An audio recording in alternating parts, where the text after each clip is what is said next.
आज हम पढ़ेंगे मूल या मौलिक अधिकार जो हमें किस प्रकार से जो संविधान में अंकित है वो है। मूल अधिकार थे वो सर्वप्रथम इनका जो विकास हुआ था वो हुआ था 1215 ईस्वी में, जो ब्रिटेन में हुआ था। उस समय वहाँ के सम्राट थे सम्राट जॉन ने मैग्ना कार्टा के माध्यम से वहाँ के लोगों को कुछ मूल अधिकार दिए गए थे। ये मैग्ना कार्टा था, उसको क्या कहते हैं, अधिकार पत्र, तथा कुछ अधिकार वहाँ की जनता को दिए गए थे। सर्वप्रथम जो इनका उल्लेख है वो हमें अमेरिका के संविधान में मिलता है। अमेरिका का संविधान था जो 1789 में बनकर तैयार हुआ था। उसमें हम मौलिक अधिकार मिलते हैं। अमेरिका के संविधान से हमें सरदार पटेल समिति की सिफारिश पर अमेरिका के संविधान से 7 मूल अधिकार लिए गए थे। 7 मूल अधिकार लिए गए थे। इनका उल्लेख भारतीय संविधान के भाग 3 में अनुच्छेद 12 से 35 में है। भाग 3 को हम संविधान का मैग्ना कार्टा कहते हैं, क्योंकि जब सम्राट जॉन ने वहाँ की जनता को कुछ अधिकार दिए गए थे, इसी प्रकार से हमारी संसद ने हमें भारतीय लोगों को यह अनुच्छेद के अंतर्गत ये अधिकार दिए गए थे। इसी प्रकार से हम ही संविधान का मैग्ना कार्टा भाग 3 को कहते हैं। इसमें आता है 44वां संविधान संशोधन। इसमें क्या हुआ था कि संपत्ति का जो मूल अधिकार था उसको क्या कर दिया गया था, हटा दिया गया था। मतलब पहले ये संपत्ति का मूल अधिकार था, पहले यह 19(1)(6)/31 में रखा गया था, लेकिन इसको हटाकर 300 K में रखा गया है और उसे कानूनी अधिकार बना दिया गया था। क्योंकि उस समय प्रथम गैर कांग्रेसी सरकार बनी थी, मोरारजी देसाई उस समय प्रधानमंत्री थे हमारे देश के। उस समय यह अहम फैसला लिया गया था कि जो संपत्ति के अधिकार है उसको हम हटाकर कानूनी अधिकार का दर्जा दिया जाए। तो मोरारजी देसाई ने संपत्ति के अधिकार को हटा दिया गया था। अब वर्तमान में मूल संविधान में 7 अनुच्छेद थे, लेकिन वर्तमान में एक संविधान संशोधन 44वें संविधान संशोधन के तहत संपत्ति के अधिकार को हटाकर अब मूल अधिकार वर्तमान में 6 कर दिए गए हैं, जो नागरिकों को राज्य के विरुद्ध मिले हुए हैं। राज्यों की परिभाषा। प्रथम संविधान मतलब अनुच्छेद था वो था अनुच्छेद 12। इसमें क्या कही थी, राज्यों की परिभाषा दी गई थी। अब आता है सबसे पहला अधिकार था वो है समानता का अधिकार, अर्थात सबको समान अधिकार दिए जाएंगे, चाहे वो हिंदू हो, मुस्लिम हो, सिख हो, ईसाई हो, उनको क्या किया जाएगा, उनको समान अधिकार दिए जाएंगे। इसमें आता है अनुच्छेद नंबर 14। इसमें विधि के समक्ष समता, मतलब सबको समान पढ़ाई में या किसी और प्रकार की हो उसमें सबको समान समझा जाएगा, चाहे वो छोटा हो या बड़ा हो, कानून में वह एक समान माना जाएगा। अनुच्छेद नंबर 15, जाति, धर्म, वंश, लिंग और जन्म के आधार पर उनमें भेदभाव नहीं किया जाएगा। 16वें अनुच्छेद में यह बताई गई अवसरों की समानता, अगर सरकारी हो या प्राइवेट हो सबको समान अवसर दिए जाएंगे, चाहे वो एसटी का हो, एससी का हो, जनरल का हो, चाहे वह ओबीसी का हो। अनुच्छेद 16(4) में सिर्फ एसटी और एससी को ही आरक्षण दिया गया है, क्योंकि ये बहुत ही नीची जाति थी उस समय। इस समय डॉक्टर भीमराव अंबेडकर ने एससी और एसटी को आरक्षण दिया गया है। यह आरक्षण था वो वर्तमान में 2020 तक था, लेकिन इसको कालांतर में बढ़ाकर 2026 तक कर दिया गया है, अर्थात इसमें 2026 तक इसमें कोई भी संशोधन नहीं होगा। अब आता है अनुच्छेद नंबर 17, अस्पृश्यता का अंत। यह जो स्वतंत्रता थी वो व्यक्तियों के विरुद्ध दी गई थी, क्योंकि पहले के युग में व्यक्तियों, कोई ऊंचा व्यक्ति था, कोई नीचा व्यक्ति था, जात पात में भेदभाव समझा जाता था। इसलिए यह भीमराव अंबेडकर ने अस्पृश्यता का अंत कर दिया गया था। अब आता है उपाधियों का अंत। अनुच्छेद नंबर 18, उपाधियों का अंत।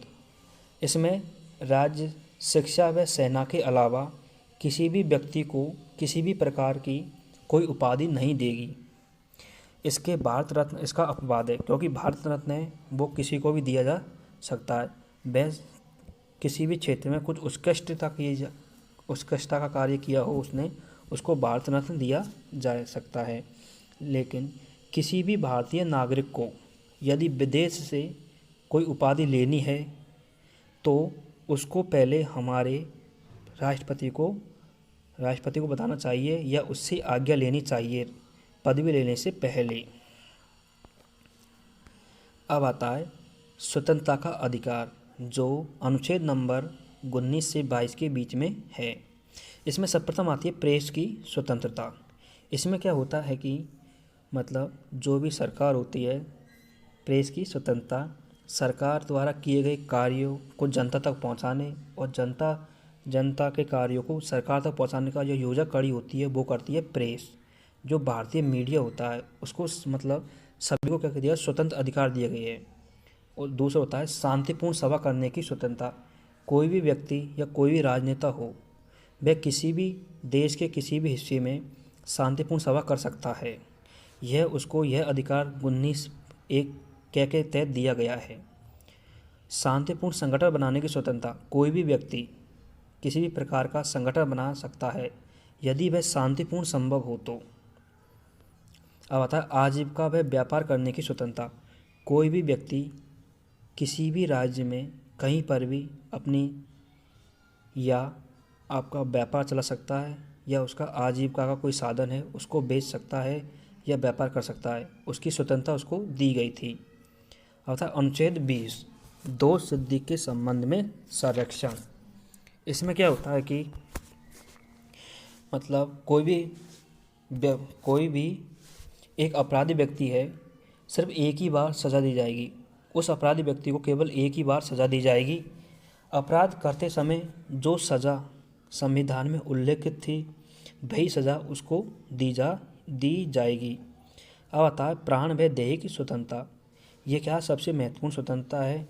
इसमें क्या होता है कि सरकार सभी लोगों को भोजन, आवास, जल या बिजली उपलब्ध कराती है।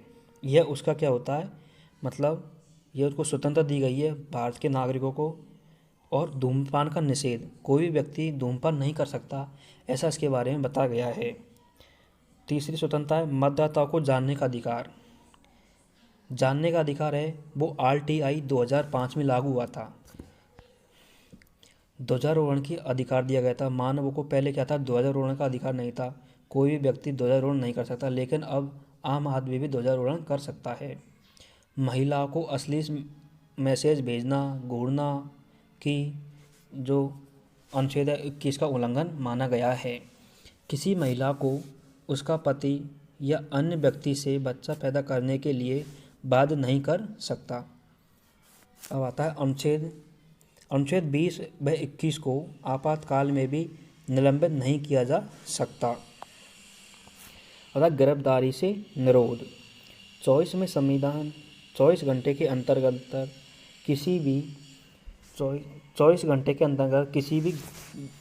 किसी भी गिरफ्तार व्यक्ति को 24 घंटे के अंदर न्यायालय के सामने पेश किया जाना अनिवार्य है। इसमें यात्रा का समय निर्धारित नहीं किया गया है। अब होता है शोषण के विरुद्ध अधिकार। इसमें क्या होता है कि बलात् श्रम पर विरोध, बाल श्रम का विरोध, बंधुआ मजदूरी पर रोक लगाई गई थी, बेगार प्रथा पर रोक लगाई गई थी, बच्चों के क्रय विक्रय पर रोक लगाई गई थी।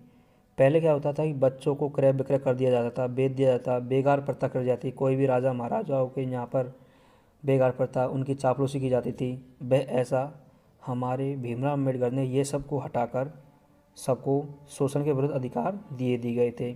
अनुच्छेद 24 में है बाल श्रम का निषेध। कोई भी बच्चा अगर 1 से 14 वर्ष तक के बच्चे को किसी भी जोखिम भरे कार्य पर हम नहीं लगा सकते, कारखानों में कार्य नहीं करा सकते, यह सब निषेध कर दिया गया था। अनुच्छेद 25 से 28 के बीच दी गई थी धार्मिक स्वतंत्रता का अधिकार। इसमें दिया गया था सबसे महत्वपूर्ण है अंतःकरण की स्वतंत्रता। अंतःकरण की स्वतंत्रता, इसमें क्या होता था? अंतःकरण की स्वतंत्रता, जो सिख समुदाय के लोग होते थे उनको 5 प्रकार की स्वतंत्रता दी गई थी।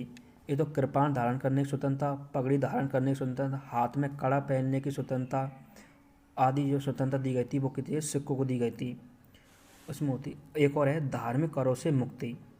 हमारे भारत में कोई भी धर्म के आधार पर कोई भी कर नहीं दिया जाएगा, इससे मुक्त हो जाएगा सब।